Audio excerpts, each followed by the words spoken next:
کہ گیہوں کا ہی تھا یا انجیر کا ہی تھا یا انگور کا ہی تھا.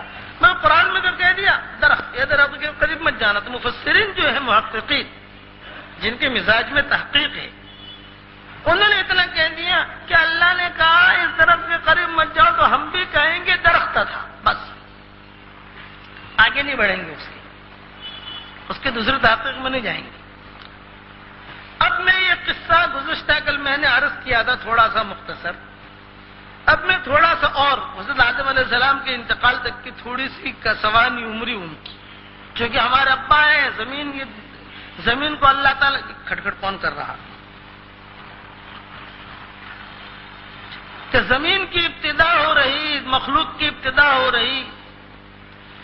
تو مختصر طریقے پر عرض کر رہا، حضرت آدم علیہ السلام سے چوک ہوئی. اللہ تعالیٰ نے آدم علیہ السلام کو کہا کہ دیکھو ہم نے تمہیں پیدا کیا. سلام کی ابتدا کل میں نے وہ سمجھا دی آپ کو کہ یہ وہیں سے ہوئی. آدم علیہ السلام کو کہا جب پیدا ہو گئے نے کہا جاؤ سلام کر دو فرشتوں کو. سلام کیا، السلام علیکم. انہوں نے کہا وعلیکم السلام ورحمۃ اللہ. یہ رحمۃ اللہ کا اضافہ فرشتوں نے کیا. حضور صلی اللہ علیہ وسلم نے آ کر وبرکاتہ کا اضافہ کیا کہ وعلیکم السلام ورحمۃ اللہ وبرکاتہ. کس نے کیا ملیں گی؟ تو اللہ نے سکھایا، ابتدا ہوئی وہاں سے. حضور نے یہ کہا ومغفرتہ ورضوانہ، یہ زوائد ہے. یہ کچھ لوگ آگے بڑھاتے ہیں نا ومغفرتہ ورضوانہ، وہ ساری زوائد ہے. بس السلام علیکم ورحمۃ اللہ وبرکاتہ، وعلیکم السلام ورحمۃ اللہ وبرکاتہ. اپنا دین سیکھو تو اچھے طریقے سے سیکھو. وکیل پکڑتے ہو تو اچھا پکڑتے ہو نا بھائی، کہ ایک ایک گھنٹے کا 2-2 لاکھ روپے فیس دے دے آدمی. ڈاکٹر آدمی اچھا پکڑے اور دین سیکھنے کے لیے رستے میں کسی کو مسئلہ پوچھ لے کہنا جو اچھا عالم ہو اس کے پاس جاؤ اور اس کے پاس جا کر جو اس کے بات رکھو اور پھر اس سے مسئلہ سیکھو. اب جب یہ سلام کی ابتدا ہوئی، چھینک کی ابتدا بھی وہاں سے ہوئی. کہہ دیا درخت کے قریب مت جانا. شیطان اس کو بھی دور کر دیا کہ چلو. شیطان نے پھر اللہ سے کیا کہا؟ غور سے سننا. ابلیس نے کہ اللہ پاک مجھے بھیج رہا ہے تو دنیا میں، لیکن میری عمر لمبی کرنا. اللہ نے کہا کتنی عمر چاہیے تجھے؟ 100 سال 200 سال 300 سال کتنا چاہیے؟ تو وہ بھی تو پرانا ہے نا شیطان. تو اس نے فرشتوں کا پڑھانے والا، تو فرشتوں کے ساتھ رہا ہوا، سارا اللہ کا نظام دیکھا ہوا. تو اس نے کیا کہا؟ انظرنی الی یوم یبعثون. اے اللہ قیامت کے دن جب سارے کے سارے لوگ اٹھیں گے تب تک کی مجھے عمر دے دے. تو اللہ نے کیا کہا جواب میں؟ نہ بھائی اتنی عمر نہیں دیں گے تجھ کو. کہ اللہ پاک وہ لوگ اٹھیں گے تب تک جو میرے، اللہ نے کہا انک من المنظرین. ٹھیک ہے میں تیری عمر لمبی کروں گا، تجھے مہلت دوں گا، لیکن الی یوم یبعثون نہیں، الی یوم الوقت المعلوم. الی یوم الوقت المعلوم کا کیا مطلب؟ کہ پہلا نفخے میں جب لوگ سارے مر جائیں گے تو سب کے ساتھ تو بھی مر جائے گا. وہ مانگ رہا تھا دوسرے نفخے میں جو لوگ اٹھیں گے تاکہ بیچ میں یہ جو موقع ملے گا تو ذرا دھاندل ہول کر لوں بیچ میں. سمجھ گئے نا وہ بعثت، کہ جب سب لوگ لے گا ایک نفخہ، ایک سور پھونکا جائے گا، لوگ سارے کے سارے مر جائیں گے. پھر دوسرا سور پھونکا جائے گا تو اس میں لوگ اٹھیں گے. تو وہ دوسرے سور کے پھونکنے تک کی وہ عمر مانگ رہا تھا. اللہ نے کہا کرنا تجھے دوں گا، لیکن پہلے سور پر جہاں سارے مرد انسان مریں گے تو بھی مرے گا.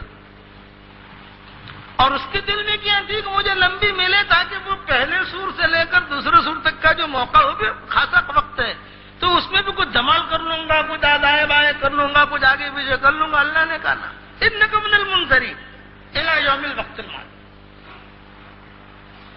لیکن شیطان کو یہ پتا چلا، ابلیس کو، کہ صاحب ان کی وجہ سے میں جا رہا ہوں دنیا میں، یعنی جنت چھوٹ رہی، کہ معمولی چیز تو نہیں ہے جنت چھوڑنا اور فرشتوں کا ساتھ چھوڑنا، اللہ کا سارا نظام اوپر کا. تو کسی طریقے سے بھی میں انہیں بہکاؤں گا. اب وہ دائیں بائیں ہوتا تھا، وہ اوپر نیچے آوے اوپر جاوے. اتنی بات ذہن میں رکھنا کہ آدم علیہ السلام سے پہلے اس زمین کے اوپر کوئی مخلوق نہیں تھی. یہ محققین علماء نے لکھا ہے. کوئی مخلوق نہیں، بس یہ زمین جو ہے اسے سنسان، یہاں پہاڑ تھے، یہاں پر جو ہے سمندر تھے، نہ کوئی جس کا اگنا، نہ کوئی جس کا، کوئی نہیں، کوئی پرند نہیں، کوئی چرند نہیں، کچھ نہیں. اللہ نے چاہا کہ اس دسترخوان کو آباد کریں تو وہ اللہ اپنا نظام چلاتے ہیں کہ جیسے اللہ نے چاہا کہ یہ دین دنیا میں پھیلے تو اللہ نے نظام چلایا. حضرت مصعب بن عمر کو مدینہ منورہ بھیجا، وہ اللہ کا نظام، یہ اللہ نے چاہا. اب اللہ تعالیٰ نے فرشتوں سے جب کہا میں دنیا میں بھیجنا چاہ رہا ہوں، ایک میرا خلیفہ بنانا چاہ رہا ہوں، فرشتوں نے تھوڑا سا کہا اللہ پاک ہم ہیں. ان کا تم ہو ٹھیک ہے لیکن میں جانتا ہوں تم نہیں جانتے. آدم علیہ السلام سے کہہ دیا کہ دیکھو مزے کے ساتھ رہو تم جنت میں، کوئی گھبرانا مت، کھاؤ پیو مزے کرو، بس خالی ایک درخت کے قریب مت جانا. اتنا آرڈر دے دیا جو میں نے قرآن کی آیت پڑھی، لا تقربا هذه الشجرہ، کہ درخت کے قریب مت جانا. شجرہ ممنوع کہا جاتا تھا اسے، شجرہ ممنوع. تو شیطان نے آ کر آدم علیہ السلام کو بہکایا اور کیا کہا، یہ شجرہ جو ممنوع ہے تمہیں پتا ہے یہ شجرۃ الخلد ہے. شجرۃ الخلد کا کیا مطلب کہ یہ درخت اتنا برکتی ہے کہ جو اسے کھا لیتا ہے وہ ہمیشہ یہ جنت میں ہی رہتا ہے، وہ جنت سے جاتا نہیں. تو جنت میں اگر رہنا ہے تو جلدی سے کھا لو اس کو. اب انسان کی طبیعت میں حرص تو ہوتا ہے، حریص طبیعت، کہ جس چیز دیکھو کسی کو آپ خط دو، خط لفاف پیک کر کے، اور اس کو یوں کہو کہ دیکھ بھائی یہ خط ہے، اس کو پڑھنا مت، ہاں، اور اس کو دیکھنا ہی مت. بہت اہم باتیں لکھی ہیں میں نے اس میں، بہت راز کی باتیں ہیں، کسی کو بتانا ہی مت، تو پڑھنا ہی مت، کھولنا بھی مت، بہت اہم باتیں. بس تو جا کر جتنا جلدی ہو سکے یہ خط فلاں صاحب کو تو دے دینا، دیکھنا بھی مت اور اس کو پڑھنا بھی مت اور کسی کو بتانا بھی مت، خالی ہاتھوں ہاتھ دینا. کسی اور کو ان کی بیوی کا مت دینا، وہ محترمہ بھول جائے گی. بچے کا مت دینا، ان کے ہاتھ میں ہی دینا. جہاں اتنی تاکید آپ کرو گے اور تو بالکل مت پڑھنا تو اس کے دل میں کیا آئے گا کہ یار کچھ معاملہ ہے اس میں.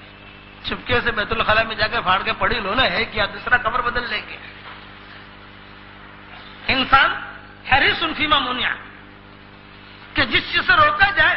تو آدم علیہ السلام کو جب روکا اس درخت سے تو وہ شفقتاً منع کیا تھا اللہ نے، حکمن نہیں، شفقتاً. شفقتاً بچوں کو ہم روکتے ہیں، جیسے ٹرین میں لکھا ہوتا ہے کہ بھائی یار تھکنا مت، وہ منع ہے، لیکن وہ شفقتاً ہے کہ کیا کہ بھائی یار تھکو گے تو گندگی پھیلے گی، بیماری پھیلے گی. بچے کو کہتے ہیں بیٹا تم آئس کریم مت کھانا، تمہاری طبیعت خراب ہو جائے گی. بیٹا چکن مت کھانا، دانت خراب ہو جائیں گے تمہارے. بیٹا تم پان کھانے کی عادت پڑ گئی تمہاری، یہ پان کی عادت اچھی نہیں ہے، پان مت. ابھی یہ روکتے ہیں ساری چیزیں شفقتاً ہیں. تو وہ شفقتاً اللہ نے روکا تو وہ تو رک گئے کہ ٹھیک ہے، لیکن وہ شیطان نے جو ماں حوا کے ذریعے سے باتیں بنانے شروع کی تو ماں حوا نے بھی اصرار کیا. عورتوں کی عادت اصرار کرنے کی وہیں سے چلی، اصرار کرنے کی. ارے وہ تو ہم کو اس لیے منع کیا ہے کہ جنت سے نکلے نہیں ہم، یہ تو شجرۃ الخلد ہے. آدم علیہ السلام کہتے رہے یہ تو شجرۃ الممنوع ہے، روکا. یہ کہ یہ شجرۃ الخلد ہے، یہ کہتا نہیں یار. اور وہ شیطان کیا کہتا، میں پرانا ہوں تم لوگوں سے، میں جانتا ہوں یہاں کا ویوہار،